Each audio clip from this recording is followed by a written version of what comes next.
I started from the question of how come some people enjoy other people's suffering so that it makes violence enjoyable, so that people find it heroic to punish people that they judge as bad.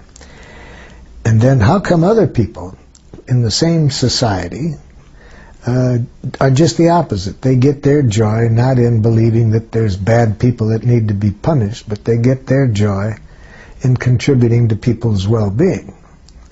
So I then saw that there was quite a different language and quite a different consciousness on the part of people who behaved in the violent way as opposed to the compassionate way.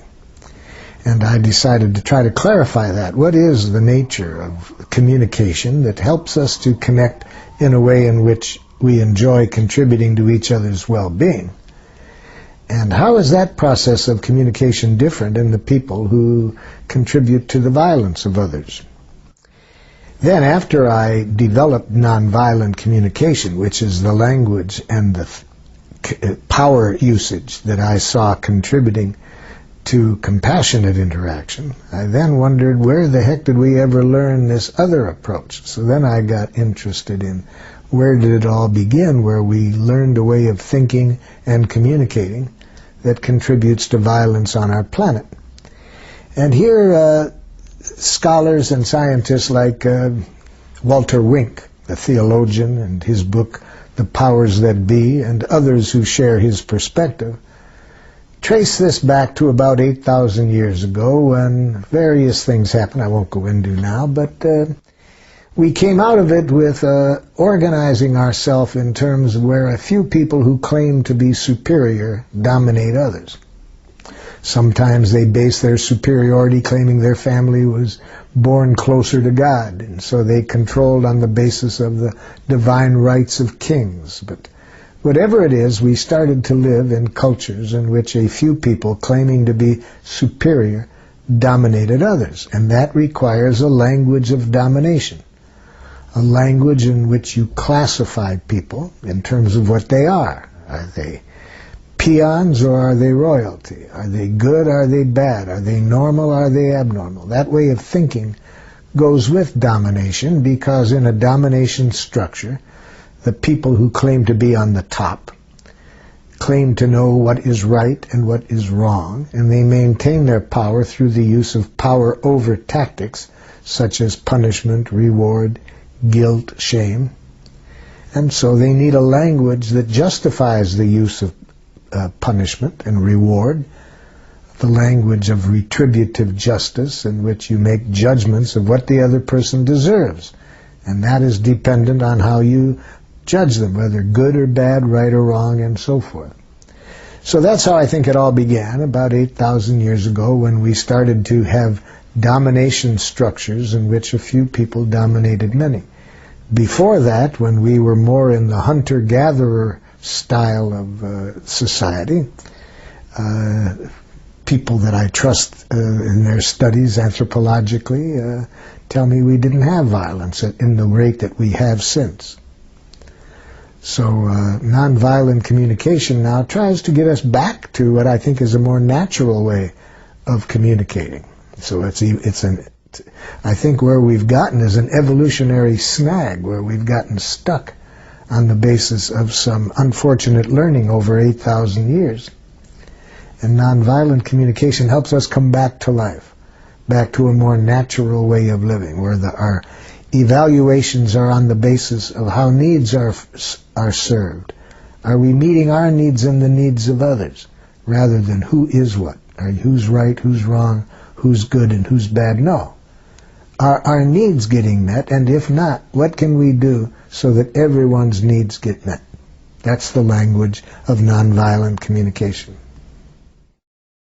Our training is based on the assumption that the kind of beliefs and judgments that people have that lead them to dehumanize one another and to deny each other's rights, that language, we think, is a distortion of need language. That people are trying to say is that our needs are in danger. Some of our needs are in danger.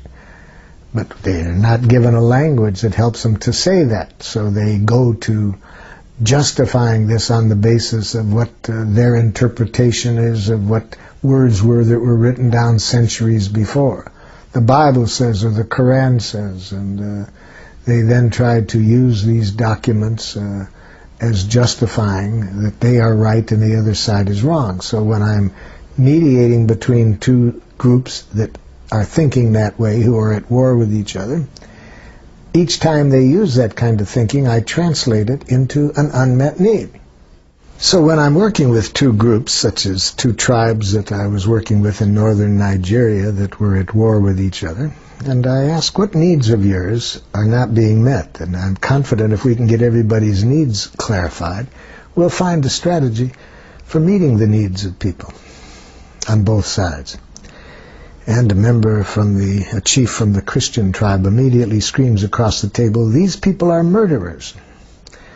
The other people scream back, "These people have been dominating us for 80 years. See, I asked for needs, and they both gave me an analysis of the other side's pathology. Sometimes the analysis takes the form of, our Constitution says, and the other side says, no, it doesn't say that, it says, or the Bible says, no, but the Quran says. So when I ask for needs, and they immediately go into these intellectual judgments that justifies their position, I translate that into what needs I hear being expressed through that. So when the chief screamed, "You people are murderers," I said, "Chief, are you saying that your need for safety isn't being met?" You see, so I hear the need behind his analysis. And if I guess wrong, he can help me, but I'm looking for needs. But I happen to guess right. That's not too hard to guess what the need might be. He said, "That's exactly what I'm saying." Okay. Then I try to get the other side to hear the need. So I said, "Would a chief on this side please tell me what you heard this chief said his needs were?" A chief on the other side of the table screamed across the table, "Then why did you kill my son?" You see, I had been told ahead of time that 3 people in the room knew that somebody who had killed a member of their family was in the group. So it's not easy, even when you get people to express the needs, it's not easy to see that in the other person when you have these enemy images. So I had to work hard to get the chief from the second side to just hear that. Just tell me, Chief, what do you hear him saying? He's saying he has a need for safety. Okay, just even that makes a big difference, you see. We're out of this intellectual analysis justifying position, and we're connecting at the level of human needs.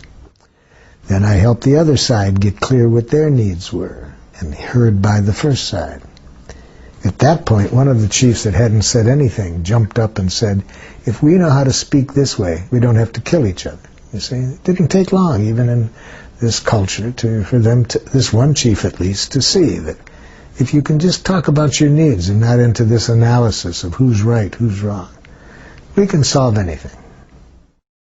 So we not only have to get one side to say clearly what's alive in them, what needs of yours are not getting met, then I have to get the other side to connect with that. And that's not easy, even if it's a simple message, because if the other side's brain has been programmed to be diagnosing the pathology in this person, even if I've said this person says he has a need for safety, I had to ask that person at least 3 or 4 times to repeat it back after I repeated it, because his first reaction is, "And why did you kill my son?" And then the next one was, "You can't trust these people. They'll say anything." And then it took a while before I could give him the understanding he needed to be able to just hear the simple phrase, a man said he has a need for safety that isn't being met by the way some of the conflicts are being dealt with.